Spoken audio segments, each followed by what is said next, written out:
Alright, how to identify proper DOL? I'll try to explain it as quickly as I can. Market conditions, knowing what you can expect and what you can't, right? On Q1 of the year, right? This is such a hard pill to swallow. This is such a hard pill to swallow, but when you all realize this, you all will realize this, but it's gonna take. If y'all are new, if what I'm saying, if y'all already don't know what I'm saying, that means you all haven't realized it, but you will realize it next year because I said this. I'm like showing this in real time, right? Q1 and Q2 is boring. Q3 is where all the money is made, right? I always say this. What do I always say? What I always say is don't lose money in week one, right? Or don't get into drawdown in week one. Because if you are already in drawdown, right, it doesn't matter if you are minus 9% on your funded account, or it could be even minus 1%, right? This is not good for your mental on week 2 and week 3, because week 2 and week 3 is where the money is made, right? But you're going to week 2 and week 3, it doesn't matter how good of a trader you are, right? People say, it doesn't affect me, it doesn't do that and all. But trust me, right? Let's say you lost a trade on the first week and you're negative 2%, it will affect your analysis, right? You might see a good trade, but you might doubt yourself because of the loss you took last week, or whatever it is. Obviously, if it's a win, maybe it doesn't really matter actually if it's a win. But my whole thing is you don't lose money on week one, because week two and week three is where the money is made, and week four is a bit easy to trade. Week one is just the shittiest week. But this week, I'm not gonna lie, this week Monday and Tuesday has been way too clean. So clean. I've not seen price action this clean in probably 3 months. But the only thing is there were no trades from on my model, so it doesn't matter to me. Right? Don't lose money in week one, right? Week one in the sense Q1 as well. Everything comes back to the whole fractal point of view, right? Like I said, week three you all will see so many free trades, right? You all will see week not week three, my bad. Q3, right? Quarter three, you all will start seeing every expansion is London low of day. Right? Is that clean? Right? When I say every, it's not every, but most of them, right? Like 7 out of 10 expansions would be London low of day. Right? When it comes to NQ, it might be New York low of day. Right? When it comes to Euro, it might be London low of day every single time. It's that clean, and once you enter, it doesn't fuck around, it just goes. Right? So holding those trades are a walk in a park. Right? It's not that hard. So that's what I'm saying. Week three is where the Q3 is where the money is made, but same scenario in the weeks as well. Week 1, week 2, week 3, and week 4. That's the month, right? So time is the most important thing when it comes to buyers. Everything I do, time comes first. Time meaning which week of the month are we in?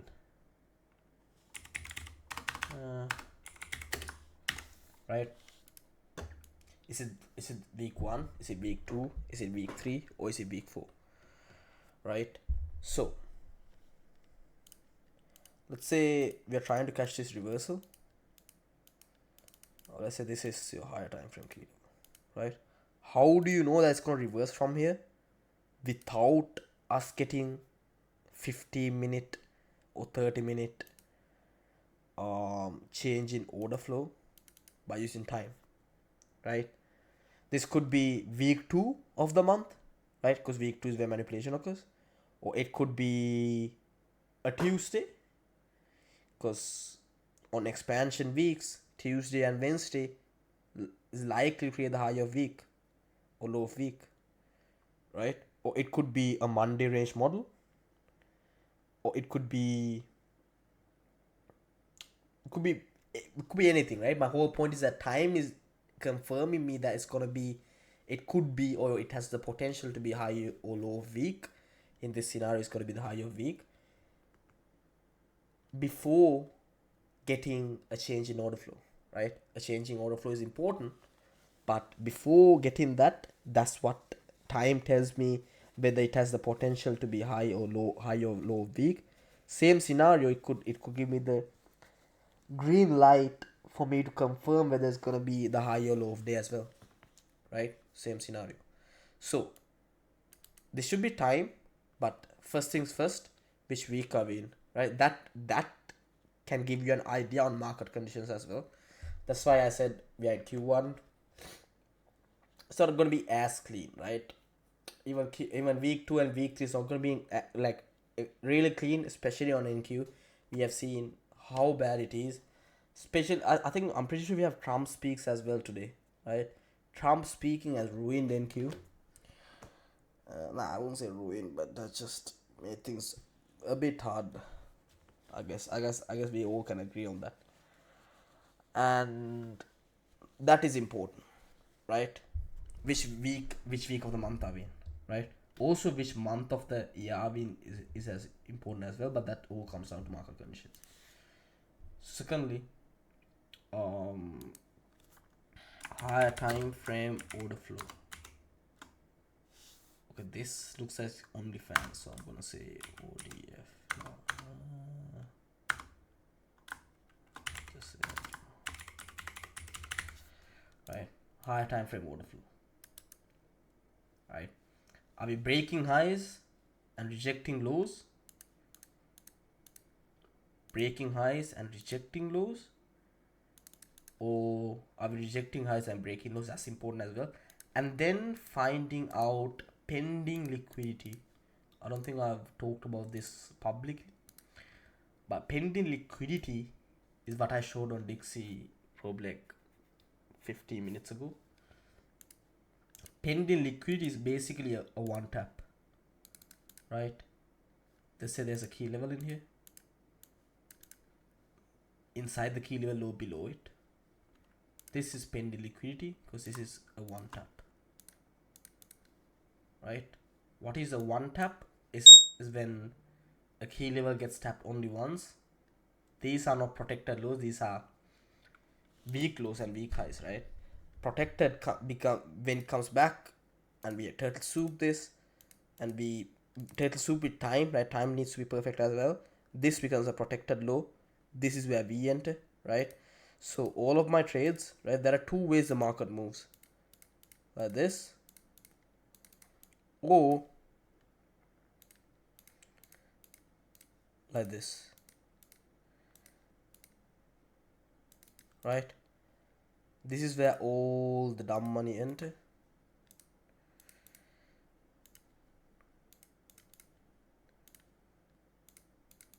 This is where smart money, and this is where I enter. Don't see the difference? Yes or no? What's the difference?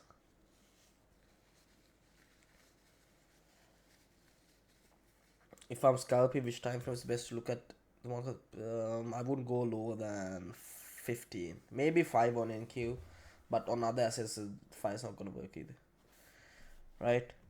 So this is important, and all this is pending liquidity, right? Once we do this, this is a protected low or a high, in this case a low. So I don't want price to come back to this. Let's say we change in order flow in here. Now I don't want price to take this low again, but if it does, this could be a true breakout and we could potentially see a break in all these lows now because we switched order flow, higher time frame order flow from bullish to bearish. What are all these notifications? Oh yeah, if this dumps from here, bro, it's gonna be insane.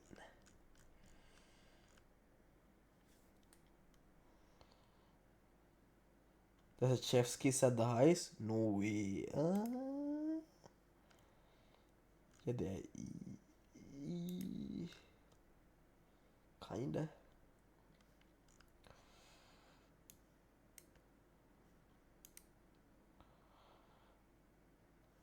Anyways, right? Higher time frame order flow or order flow.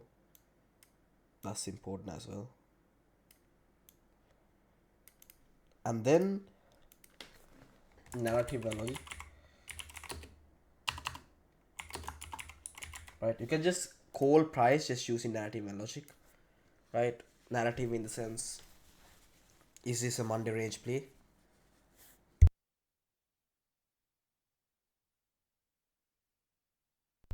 Right? Is this a Monday range play, or is this, or do we have any high impact news drivers this week? Right? Maybe CPI, maybe FOMC, right? If you're trading NQ, maybe earnings as well, right? Maybe there is Nvidia earnings dropping this week, right? So you all have to play your cards right? Knowing that, you need to look at market conditions as well. I have said this before. Whenever there is a big like a huge company earnings dropping on NQ, I hate trading that day. I think last week was it Nvidia? I don't remember what it was. There was some earnings drop, and that day was so bad. Trading that day was so cooked, right? When you talk about predictor highs and lows, you mean a high of low with SMT, right? No, I don't care about SMT.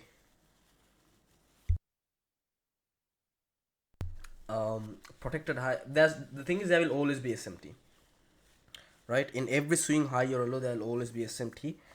But I'm not talking about SMT, right? Just because there's a SMT at these does not make it a protected low, right? A protected low is stepping into this key level, respecting this key level, turtle soup in these early participants, right? These are the early participants that go stopped out with proper time, right?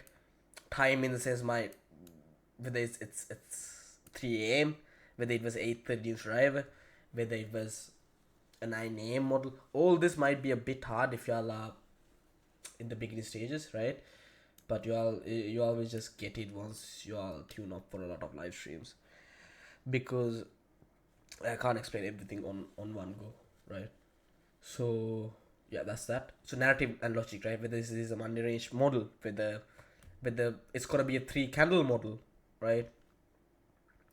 Three a daily 3 candle where Tuesday creates the low of day and Wednesday. So let's say this was Monday and this was Monday range model and this was Tuesday. We wick the low and we close back inside. Now, right?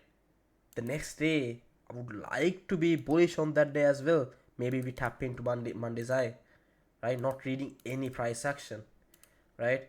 But what would be the confluence on this? Maybe the confluence is that on the daily or the weekly we are bullish, right? Or we have a pending liquidity somewhere in here, right? We have a pending liquidity in here, right? That would make me more bullish. Or maybe there's a weekly or a monthly Fiji that we never tapped, right? IRL, ERL, the same, kind of similar as well, but it's different. But and then key levels and highs and lows, right? Key levels and highs and lows. These will show me order flow or show me direction, right? So not order flow, but this will show me direction. Are we turtle soup in this? So let's say now I have all this in place. Now key levels and highs and lows will tell me the story, right? So let's say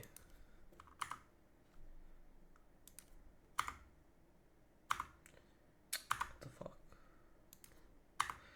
right? Let's say everything is in place. Now we have this with key levels. I know, and now these lows will tell me what the story is gonna be. Are we? This is low that takes a high, right? So are we displacing through this, or are we turtle soup in this, right? Now this will tell me the story. That's just pretty much how I look at DOL, right? It's just one thing, but there's more to it, right? It's a lot. I don't think FX replay is gonna work at all, right? I genuinely think FX replay is so bullshit. Uh, it's so bullshit because first of all, a lot of people does in FX replay is just pattern trade like IFVGs or some sort of fucking entry model, which it's so dumb, which never works because you always need narrative and logic in place, and it's so hard to find narrative and logic in FX replay. It's the hardest thing in the world. Like I don't think Larry Williams can get three winning trades in a row in FX replay.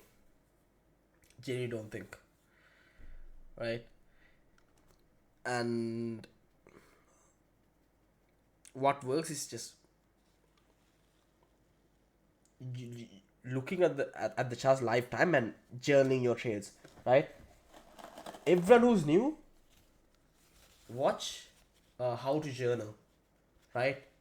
Did I? Yeah, the journal tab, right? Watch that. That could easily change your life, right? Because it's not the normal journaling kind of way that I teach. I teach something totally different. Journaling the good days. That's what I teach. Right? I don't preach this journaling your losses and shit, but that doesn't fucking matter. Right? A trader can take. There are people who takes like 60 trades per day. Do you think him journaling all those 60 trades are gonna make him a better trader? Do y'all actually think that? You'll have to be a retard if you think. Let's say I'm scalping the NQ charts, right? Also, I should have mind taking maybe a continuation play. Do we have FEG? Yeah. Okay, let's say I took 60 trades today, right? Let's say I took a long, short, long, short, long, short, long, short, long, short. 60 trades. Do you think me journaling, right? I could journal for 50 years straight. Do you think it's gonna help me at all? Do you think it's gonna help me one bit? If I'm taking 60 trades per day, I literally have no edge. I literally have no system in place. What you all have to remember is this is the casino, right? Right. This is the biggest casino in the world. You put money on black, and if you win, you get the fuck out of that place. Right? The house always wins. Right? That's why the less is more is a real thing in trading. What market conditions make you not take any setup like Q1 plus no news or not clearer? What do you mean Q1? I've taken so many trades in it doesn't make me no, y'all are getting the wrong point, right? Just because it's quarter one or just because it's week one does not make me not take a trade. But it's just I'm gonna be more careful and I'm not gonna expect a lot. Right? Let's say I took a long on EU on week 3, right? But I'm gonna expect it to distribute the whole week, right? Let's say I catch that trade on Tuesday. I'm gonna expect that Tuesday trade to run the whole week, but I'm not gonna expect that on NFP week, right? Like, so it's just knowing market conditions.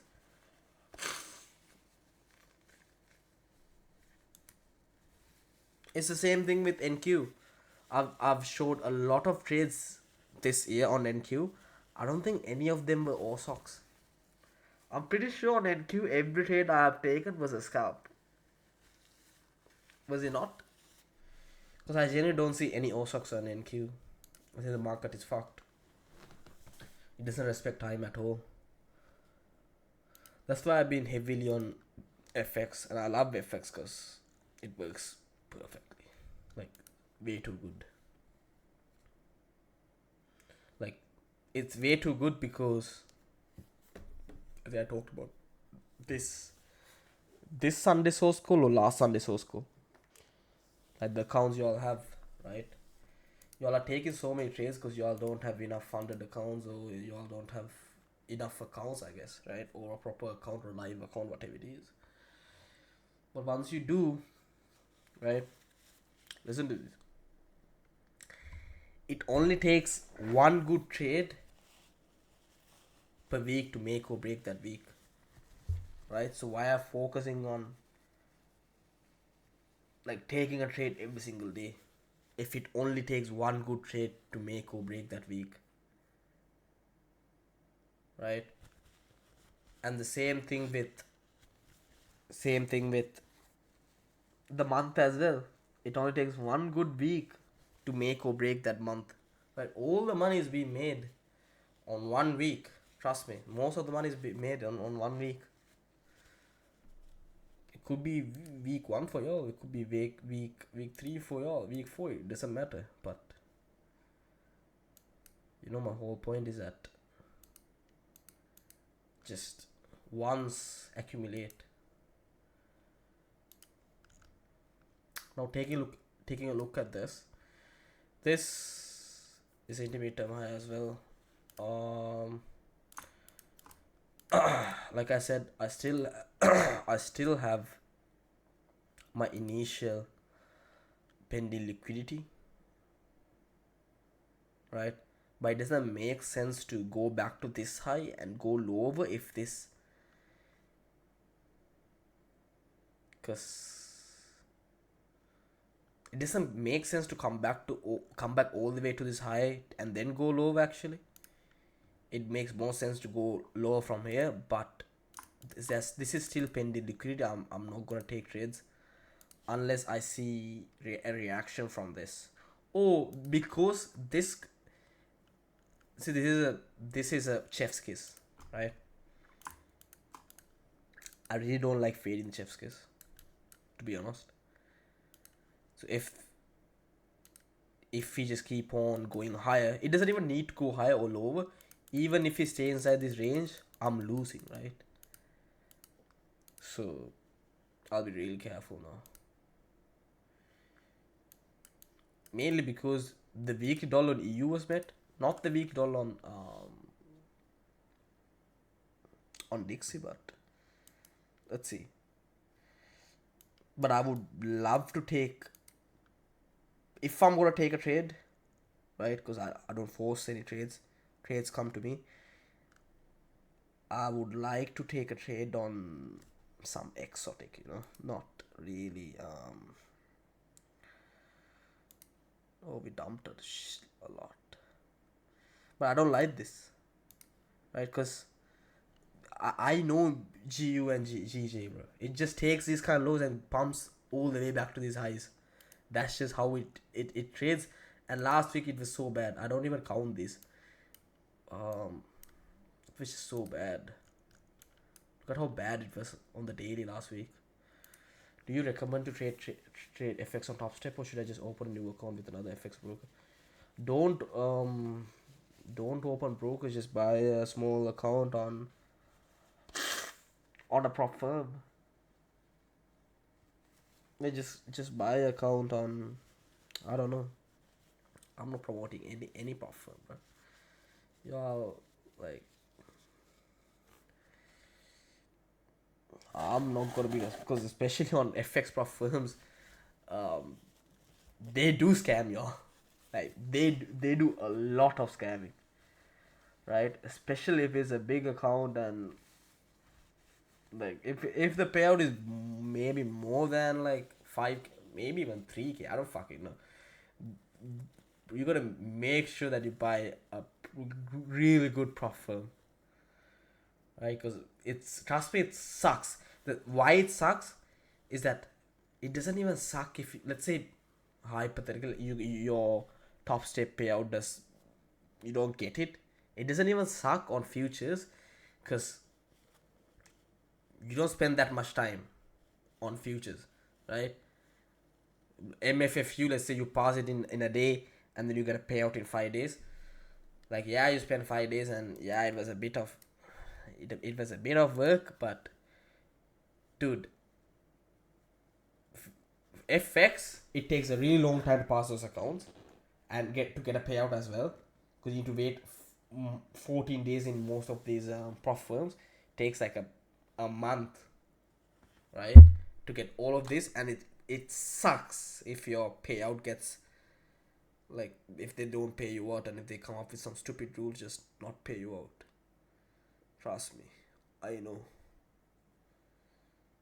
The same shit happened to us with fucking what was that? FTT, FTX. I don't even remember. Honestly, I don't even care. I already have a top step account for futures, but if I want to also take FXA, you think it is a good on it's good on top step? I actually have not taken a trade on top step like when it comes to FX, so I really don't know. I know they have it, and I know every prop firm, every futures prop have FX futures, but I just have not taken it on top step because I only use top step and my MFFU, all that to just trade in Q. As is it as? I probably can't risk that much. FXG, what was you bought a account recent, right? What was the firm?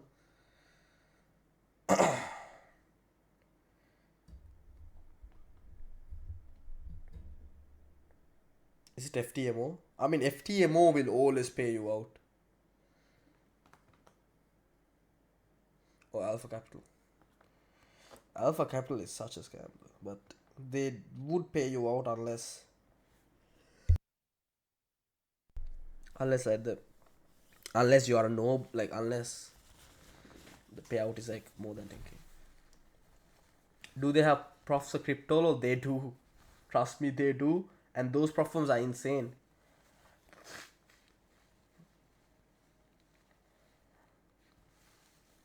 Now, Fundy Pips is good. The funniest part is they are not sketchy though. Like they are pretty they're not that bad, you know.